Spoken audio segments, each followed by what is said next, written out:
Hi, this is Brenton Spencer, and you're listening to the FSF PopCast. The show that made the Flash wish we talked as fast as he runs. Question though, if we go reverse Flash, does that mean we talk slower? Our show is brought to you by our charity sponsor, the Red Shirt Widows and Orphans Fund, which supports the Wish Upon a Teen Foundation that helps out sick kids when they need it most. And just imagine the comfort you'll give Red Shirt crewman number 1940. He'll know that when he puts on the red shirt and joins the Flash in the battles against Gorilla Grodd and the Reverse Flash, that he didn't leave his family destitute and without hope, because the Red Shirt Widows and Orphans Fund has his back, and what's left of his speed suit. All right, guys, our guest today is a longtime cinematographer, producer, and director. He's been involved with shows that you know and love, like CW's Flash, Stargate Atlantis, The Outer Limits, Rambo's First Blood, Friday the 13th, Jason Takes Manhattan, and I could keep going. His IMDb list is very impressive and quite long. But we are excited to welcome Brenton Spencer to the FSF podcast. Welcome to the show, Brenton. Thank you, Tim and Kathleen. It's a pleasure to be here. I've been looking forward to this. Thank you. Well, thank you. We'll see if you feel the same way in about a half hour. So far we haven't had many people change their mind, so... No, actually, I think our track record is pretty good as far as that's concerned, so we'll keep going. All right, so Brett, you've had a very distinguished career in the pop culture world, and it's allowed you to be part of many shows that, like I mentioned in the introduction, that we know and that we love. But one of the things that we like to do here on this show is that we're nerds, self-proclaimed nerds, and we love a good origin story, and we love to know what influences the guests that we're talking to that got them to be the person that they are now, and what got them into the industry and what keeps them going. So in the story of Brenton Spencer, what encouraged you to be part of the entertainment world? Well, I think the beginnings of that spark that led me to consider the film and television world was probably early on when I was a kid, influenced by cowboy movies. And we would all watch them in the neighborhood, and then we would go out in the streets and reenact them. Then we would reenact, war movies. And then later on, when the OG Batman hit the screen, and what would the TV screen? What would that be, around? I don't know, 64 or something. Mm-hmm. I mean, that blew our minds, because that was the kind of the first time, that camp, had been introduced to like really serious stuff, because Batman scared the crap out of me when I first came across Batman. So Batman, when I was a kid, my mom bought a typewriter through a classified ad, a used one, and I went to this. She appeared to be the oldest woman in the world. And she sold my mom this typewriter, and she said, my last boy went on, this is around 62, my last boy went off to university. Do you read comics? And she pointed to a box of comic books. Would you like those comics? Well, sure. And I picked up this box of comics, and we rode home on the bus. Now, up until that time, I'd been strictly a classic comic guy. So it was a reenactment of Robinson Crusoe or Oliver Twist, and I opened this. So these were Batman and some Superman. I remember there were no, almost exclusively Batman and Superman. There was no Marvel in there at all, and that began my allegiance to DC. Now, okay. Remember, so you can imagine this treasure trove, and that kind of got me, and I don't even want to tell you what happened to them, but that got me into the darkness of, and the weight and the gravitas, and the fact that a hero can also have this anti-hero thing. And then out of nowhere comes this camp version of and my mind, it just opened my mind up to storytelling, and then we would write. We were working on a novel about whaling. We had never read Moby Dick or anything like that. So it began, the spark for me that influenced me was watching Westerns, playing cowboys and Indians, then watching war movies, which are essentially Westerns redesigned. Right. And I'm such a Western fan that I think that everything is essentially has a Western motif and structure to it. But that's just me reading into, you know, a lot of stuff. I was then through writing and poetry, and I was accepted into a creative writing program at the University of British Columbia. And I was all in, and I was going to be a poet. Could you imagine? And then I was looking through the calendar. I realized that they had a film production. Oh, boom. And that was the beginning of the beginning for me, migrating over into film production. That is so Interesting. cool. All right. A great origin story. It is And- actually, yeah. And that just like borderline happenstance of the, hey, do you want this box of comic books? Sure. Yeah. Like, that's great. Oh, and I love the 1960s Batman. It is so much fun. It Oh, is. yeah, it's that because it's up until then I had no sense of, and I'm talking about when I say me, then it's me and my peers. Mhm. You know, all these 10, 11, 12-year-olds running around. So all of a sudden we have a sense that there's something other than straight up film. There's pop culture. And pop culture kind of had its own rules, and it was an outlier, and it could be provocative, and it could be pie in your face kind of thing. And of course, around that time, Lichtenstein's, I became aware of his work, which had sort of, you know, obviously that comic book kind of where you could see the printing dots on it. And then comics were popularized in his work, and you could see the balloons, you know, like, oh my God, I left my baby at the shopping mall or whatever, you know, whatever that kind of thing was. What's interesting for me about comics, once I got into the film business, and I started as an independent filmmaker, and then knew that I wanted to get into you know, Hollywood mode of production. Started as an assistant, loading mags, banging the slate,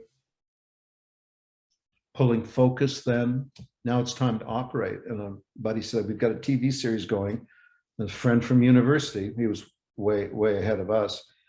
Would you like to operate? And I learned always to say yes, always to jump in and then figure it out later. You know, always to go for it, always to roll the dice, and you know, never say no. But I realized I don't know anything about eye line. So where do I go to find out about how people look at each other? Because there's a traditional structure in TV and film at the time that you have a scene with people looking at each other. Well, those people have to always look right, we'll say, and everybody else, they have to look left. But I had never considered that. I was only worried about keeping them in focus, you know, and pulling the knob. So I went back to comics and looked at the structure in comic books. And there was just the beginning of maybe the inkling, the very beginning perhaps of graphic novels. That would be, so this was around 1980, 81. But I just went to, I think, just straight up, I went back to Batman and just started looking, okay, they look this way, they look that way. That's cool. And then as I became, you know, I went through different iterations of filmmaking and being a filmmaker and being a film worker until I had a new concept of eyeline, which is just throw it all out the window. What's the very best place to put the camera?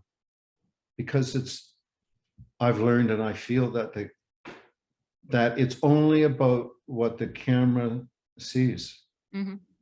It's all, and the camera, I mean, this may sound like 101 filmmaking, but that what the camera sees through that lens, that defines everything. And it's really, you know, sentient in the sense that we can have our own judgment, but it's what the camera sees. And the camera sometimes the camera is a round peg that's put into a square hole. Mhm. And I think we as filmmakers, we have to always find the hole that the camera fits in naturally.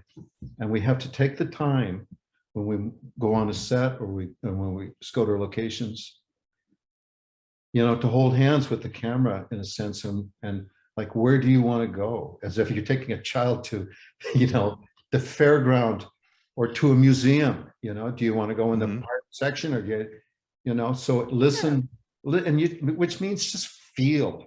Right. Yeah. Feel what the camera wants to see. That's cool. I'd never thought about it that in depth before, but that's really fascinating to hear about, trying to figure out where the camera fits best. That's really cool. And you've already kind of gone into my first question that I actually had prepared, but I think we can elaborate on it a little bit more, because you're talking about your introduction to the DC universe and that first box of comic books being where your loyalty to DC started. So, being a fan of comics before you started with Flash, were you a fan of the character Flash to begin with? And who is your favorite superhero in all of the universes you've now been exposed to? Yeah, who is my favorite superhero? My favorite superhero, well, it's not Marvel. I always felt Marvel to be soft, and the blonde-haired, freckle-faced kid who's got the Johnny 7 and always gets the best toys at Christmas. But DC's like the edgy kid, maybe, who wears his older kids' clothes, as a hand-me-down kid. And so my favorite comic book, it's got to be Batman.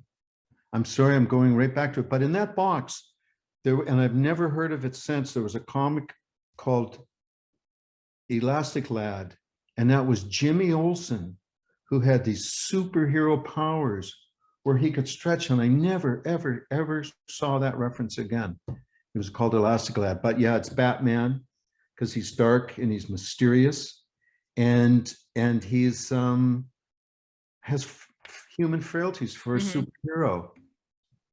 And he felt, while he was a superhero, he always felt more human than Superman ever felt human. Yeah.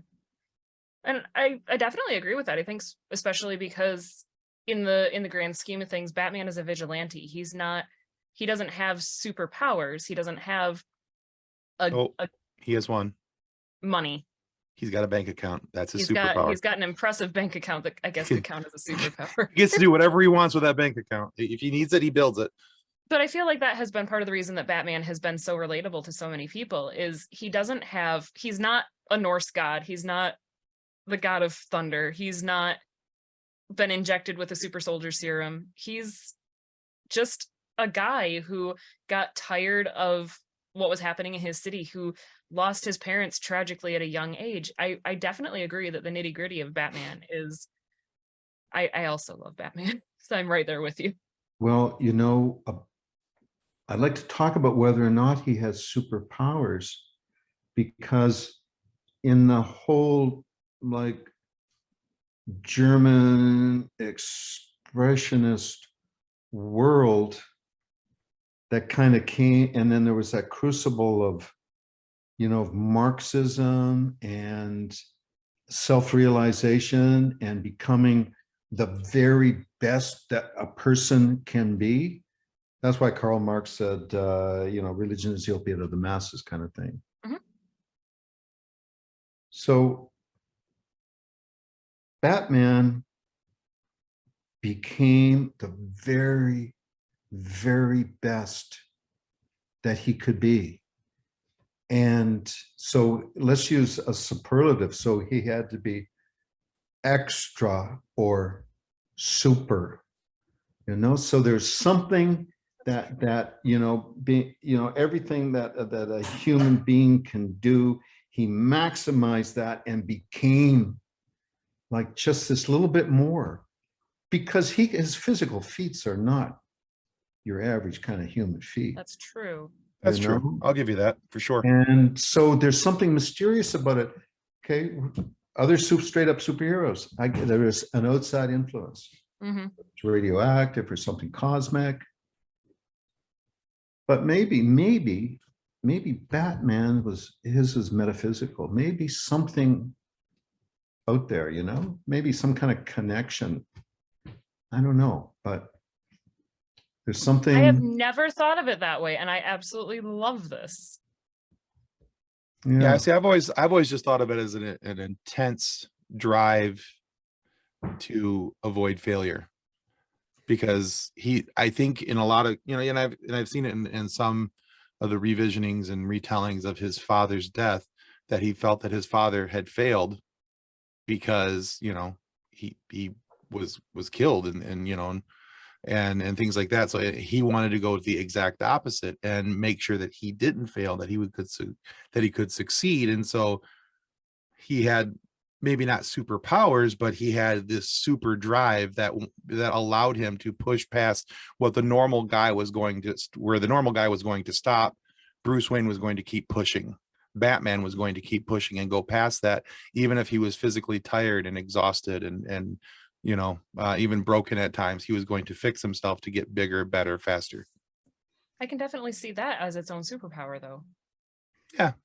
I mean, he has this extraordinary conflict of the need to revenge and be vengeful and to commit, you know, most of or go contrary to most of the 10 commandments. And then at the same time, there's a conflict because he knows that he's better than that. And it's that, you know, it's that conflict that creates his ability to, I'm going to reach up there.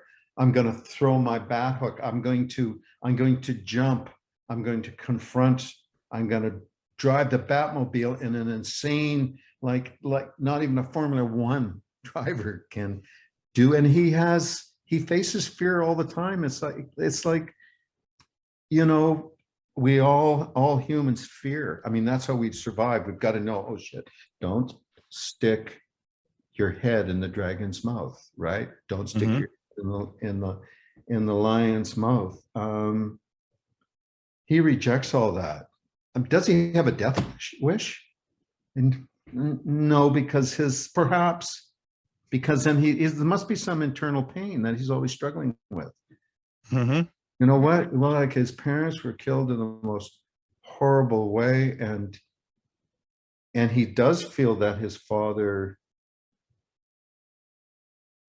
Is he ashamed of his father because he feels his father failed?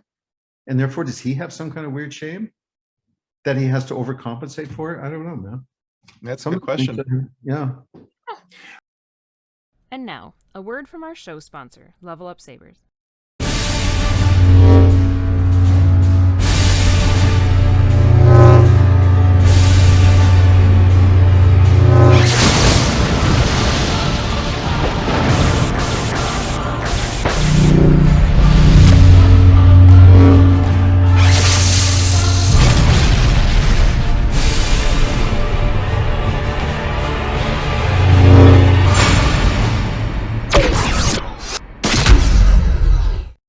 Their link can be found in the show notes. Welcome back to the FSF PopCast. All right, so let's talk about one of the films that I'm gonna call it a film because in my opinion they are. Back in 1995, you directed the music video for a song called Push by a band called Moist. Wow. And it was nominated for a Much Music and a Juno Award for the Best Alternative Music Video, which it ended up winning, I believe, the Much Music Award nomination in the process. So two things from this that I noticed. Number one, I was not familiar with the band Moist before this, which is odd to me because that was the type of music I was listening to in high school in 1995. So that should have been right up my alley, and I was surprised that I really enjoyed the song. So I've actually gone out and I've checked out a little bit more from the band. So yeah, but here's where my question is. So I told you all that so I could ask you this. I've heard it described before that music videos should not be looked at as just a blasé piece of art, but instead they should be viewed as a movie short, just with music instead of dialogue. Would you say that that comparison is fair? And if not, how would you describe it? No, I totally agree with it, because MTV changed TV. Because when MTV needed the content, they threw money at people who really didn't know how to make movies.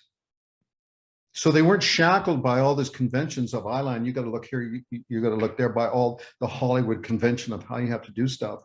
And they just put the camera where the camera wanted to be. They got that. MTV changed TV. It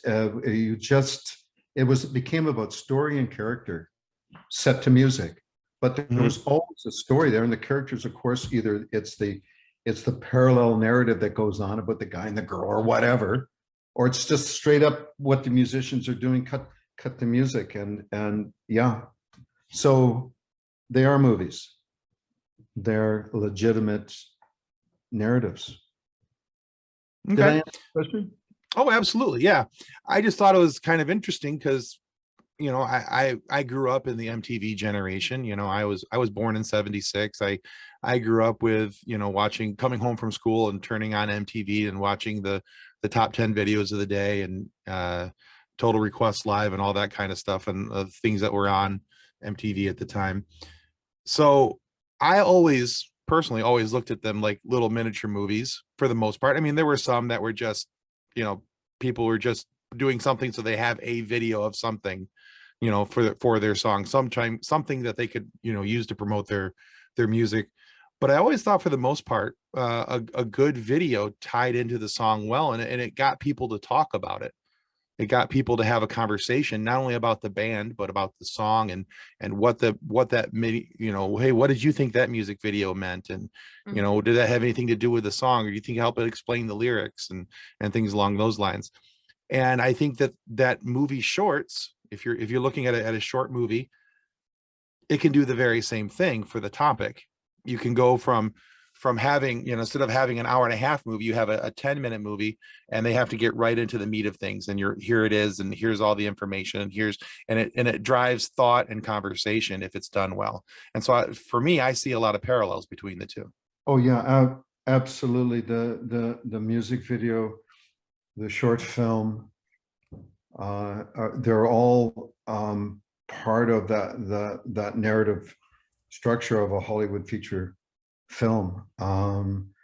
It's Aristotle. It's the beginning, the middle, and an end. You know, and the identifying protagonist, antagonist, and then of course it's there's a hero's journey in every Go-Go's music video. You know? Yeah. Yeah. So yeah, the structure, I find it short. It's very, very, very difficult. It'd be easier for me to do a feature film, I tell you, to write one, shoot one, than to shoot a short film with the kind of integrity that they require. Yeah. It's really distilled, and every frame, every close-up, every insert has to be 100%. You can't, and a longer form narrative will say 90 minutes, or TV 42 minutes and 40 seconds. You have an opportunity to build that. But a short film, 6 to 8 minutes, 10 minutes, it's still a narrative structure. You know, maybe it doesn't have the subtext and the subtext, and you know, the opportunity to you know, do kind of narrative head fakes with red herrings and things like that, you know, to be Hitchcockian about it. But no, it's the short film has the same integrity as, you know, at the 40 feature film, or a TV or 90-minute feature film. Yeah. Just a I love difference the in short process film. and how you get into it. We grew up in Canada, when I went to movies when I was a kid. So I remember, well, okay, I wanted to see Lawrence of Arabia. And I remember watching the news broadcast the night before, my buddy and everybody, at that time, there's only one channel in our city. And they made a joke, Lawrence of Arabia, you better bring some water with you because this is a desert movie. So we brought lots of water because we thought it was going to be really hot for some reason. But the very beginning, they would play God Save the Queen. And there was the length of God Save the Queen, I don't know what it is, a minute. And there was a film cut to Queen Elizabeth, her coronation and different things. And we'd all stand up and we'd all sing God Save the Queen. And then they would play O Canada. And so fish boats in the east and logging and manufacturing and the prairies and then the mountains and then the Pacific and more fishing. We'd stand up and we'd sing O Canada to this short film that was cut to. And then there was always the short film before the main attraction, which was almost exclusively a National Film Board film, either a narrative, rarely an animation at that time, or a documentary. So from the youngest age of going to movies, about my first movie, I think I may have been 5, and that was, I was 5 with my sister, and it introduced to the short film. And it just seemed the most natural thing in the world. There are short movies, and then there's the main attraction, and there were usually two films, except for Lawrence of Arabia, which had a break in the middle of it. So I grew up with the short film, and this is totally legitimate. Yeah, this is a short film, and then there's going to be the feature. So, all right. So looking at your incredible career, I actually found an old interview with you from 2008 regarding your movie Never Cry Werewolf. In it, you offered the piece of advice: if I've learned anything in my career, it's this. If you're looking to put someone in a werewolf costume or any creature costume, use an actor, use an athlete, use a stuntman, but don't ever use a classical ballet dancer. A grand jet is just not scary. Which is a fantastic quote. So I was wondering if in your 15 years since that interview, have you gained any other valuable career advice that you'd like to pass on? I remember that. Oh my God. Yeah, and that's so true. And what else have I learned that has like that weight to it?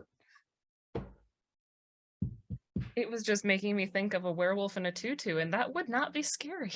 No, we hired this stuntman who, and it wasn't necessarily my idea, but someone, well, whatever. And he was a classically trained ballet dancer. From the age of 4 or 5, he was a Russian dancer, was over in Canada. So all his moves, the way he stood, the way he walked into a room, that should have been my first clue. These grand gestures when he introduces himself. I want someone dragging their knuckles across the floor, someone whose helmet has been smashed into their face, either in a hockey game or a football game, and they knew pain, because a werewolf, that when he turns, when the moon changes, that's physical pain. So what have I learned since then? I think I've really learned to let go and really trust. What I love is trust chance. If there's a mistake, if something happens, I allow myself. I think what I've really learned is to embrace kismet, embrace mistakes, embrace if something doesn't work, a prop or something we've worked out with the choreography in a fight. Don't try to fight what the natural form of things. Go with it. And that's why I love the Johnny Depp in Ed Wood. There was a scene where one of the actors was trying to go through a doorway, but he was so big he bumped into the door. And I think the DP said, but Ed, he bumped into the wall and the wall moved. And Ed Wood said, well, he would do that.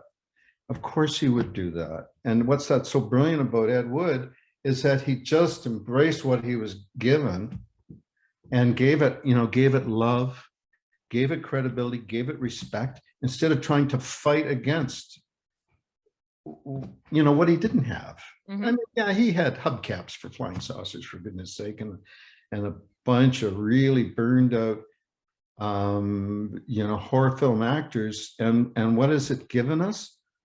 Classics.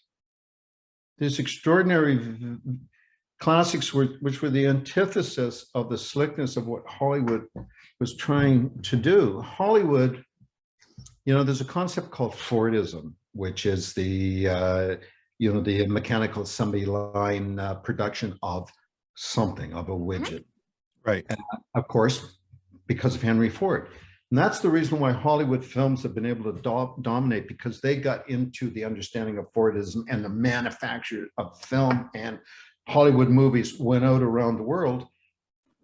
In the 20s and 30s, prior to that, there were huge cinemas in every country: India, Morocco, of course, England, France, every country almost that I can think of in the world. Certainly China, and probably in particular Shanghai, had this incredibly vibrant cinema. But Hollywood is like the 800-pound gorilla, and it's saturating, and it's going to, there's not going to be room for the indigenous cinema. Is that a good thing? Is that a bad thing? It's just an is thing. Mhm. Right. And out of that, we've came to understand, appreciate the auteur theory, and maybe understand that directors are the true authors of a movie. And that's why we revere them today. When we talk about a movie, we really talk about the director, I think. Yeah, usually. Yeah. And who gave us that? Well, it was Hollywood just pouncing on everyone. And the French film theorist, what's his name, Andre Bazin, came up with that concept of, hey, wait a tick. These different directors, Howard Hawks in particular, I think he was attracted to, have a very specific style that's generating that. So, and then we revere, of course, Hitchcock, Spielberg. George Lucas is a complete outlier.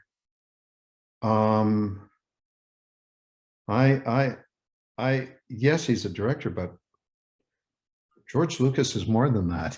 I mean, isn't he? Wasn't he just too busy to do Raiders and gave it over to Spielberg, or what? So, yeah. Hollywood gave us the auteur theory. I don't know how we got to this wonderful moment. Talking about the things you've learned since not putting a ballet dancer in a werewolf costume. Wow, it always goes back to that, doesn't it? It does.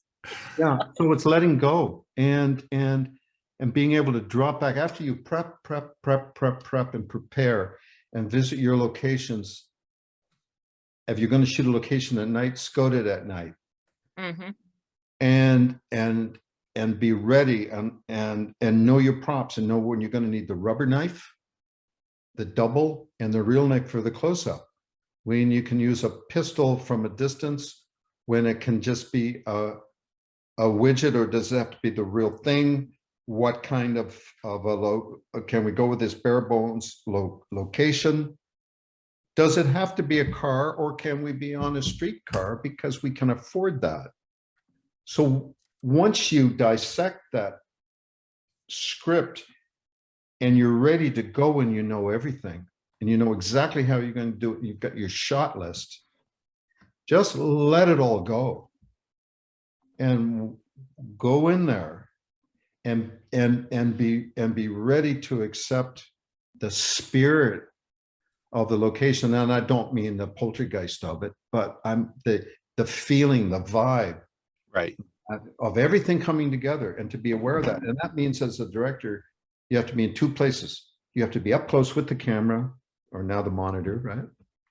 Right. And very close. But at the same time, you have to have these two left side, right side brain going, where you're back and you're really wide and you're watching everything and you're being aware of the pop fly or whatever kind of thing. So that's what I've learned, is to let go and to trust. Okay. I was brought up in a very rigid system of filmmaking. Like I said, it wasn't until MTV came when you could be handheld, when you could be cool. And remember, the musicians, they didn't know from formal filmmaking, so they just knew from MTV. So they knew that the camera should go in really cool and interesting places. The camera should be alternative. All right, so Brenton, we mentioned at the outset that you're known for being a cinematographer, a producer, and a director. Now, each one of those, we'll call them hats, has a distinctly different job on a film or a TV set, and what you're responsible for, how you maybe even approach your job and what you're doing. But out of those three, the ones that you are most often credited for, is there one of them that you prefer the most, the one that speaks to you most as an artist? Well, so I've produced, I've directed, and I've been a cinematographer, and I've experienced artful and artistry in all of those except producing. I've felt the rush and the endorphins of a beautifully lit scene and beautiful close-ups, and you know in your heart that this is as good as it gets, and that and you feel moved. When I direct, and I've been lucky enough to direct scenes, and I know that and I've given notes, and I know that the scene and the performances are artful. And I know that's at least one of my movies is artful, maybe even two, and they would be Never Cry Werewolf and certainly Crow's Nest. And Crow's Nest had one review in particular that I knew that this was artistry. I had one review which was, this is the best movie you've never seen. But the one that I hold out there was, I want the director to get cancer and die. And I thought, oh my God, I really moved this person. They really, really, really hate it. And that's good, because they felt in conflict. What was it? But there was some, and I directed that movie and I put it together and I moved this person. Wow. So, and producing, not so much, but I find it the most freeing. It's okay. You're not in the trenches, kind of. I like that. So Tim gets into our silly question next. Mine is a little bit silly as well, just getting toward that side of things a little bit with our interview. So as a group, with our third co-host, Nick, who's not with us right now, we recently started a group watch through of the Stargate franchise in more or less chronological order, partly for our own entertainment and partly because we've started it for our Patreon content. So looking at the fact that you worked on Stargate Atlantis, and I have been told that at some point in the Stargate watch through, we will get to Jason Momoa, which is the only reason I'm still going, is I was told that there will be Momoa at some point. So what was it like working on what has now become such a huge show, has become such almost a cult classic of the sci-fi world? Working on Stargate Atlantis, the first time I stepped into the Atlantis Stargate, sat in the control room with the Stargate, you could feel this sense of mythology, the heritage of the mythology of Stargate, but this then new mythology. And that was episode 2 of season 1. The pilot had been shot. I came in on the second episode, and you could feel this mythology that I've never really had never really experienced before. The depth of it, the gravitas, the weight, the adventure. That is Stargate Atlantis. The puddle jumping. Yeah, it's so you're faced with and experiencing a mythology, the making of a mythology. That's what's so powerful about Stargate Atlantis. I'm really looking forward to getting to Atlantis. We just started SG1. We're only 5 episodes into SG1. 4 episodes in, yeah. And I'm looking forward to Atlantis because I've watched an episode or 2 of Atlantis at one point, bits and pieces here and there. And I'm like, I know that I'm more excited about Atlantis than I am about the original, about SG1, but I am excited to see where it goes, and watching its mythology grow through the series will be a lot of fun. I think it also helps that we've interviewed more of the cast from Atlantis than we have. Like we've interviewed Gary Jones, who was part of, the Chevron guy. He was in both SG1 and Atlantis, but we've also interviewed we actually just posted a couple weeks ago an interview with Jewel State, who is Dr. Jennifer Keller on the series. And so, we've talked with her as well. And so I think that helps a little bit. There's a couple other people who had some smaller bit roles in the show. I mean, in all reality, Jason Momoa. And that's what she's sticking around for. That's her holding point. She's there for the Momoa. I'll survive. She'll make it. She'll get there.